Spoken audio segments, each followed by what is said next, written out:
আজকে তোমাদের যে বিষয়ে কথা বলবো সেটা হচ্ছে জনপ্রিয় গায়িকা তথা blogger Debolina Nandi suicide attempt করেছেন। যদিও এখন তিনি সুস্থ আছেন, ভগবানের কাছে প্রার্থনা করি তিনি যাতে সুস্থ হয়ে যান খুব তাড়াতাড়ি। তা আমি তোমাদেরকে যেটা বলবো, সুইসাইড যারা করে তাদের মনের অবস্থা খুব একটা ভালো থাকে না, এটা আমরা সবাই জানি। কিন্তু নিজের জীবনটা শেষ করার আগে না 100 বার ভাবা উচিত যে আমার বাবা মার কতটা কষ্ট হবে।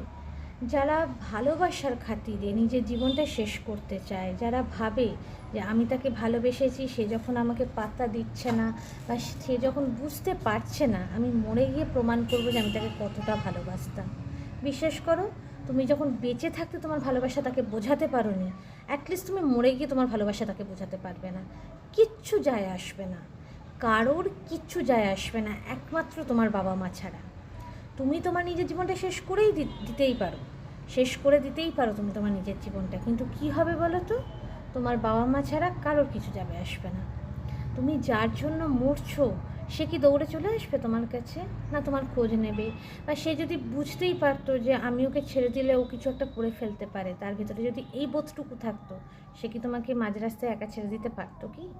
বা সে তোমার সঙ্গে দিনের পর দিন যে খারাপ ব্যবহারগুলো করছে সেগুলো করতে পারতো কি? পারতো না তো।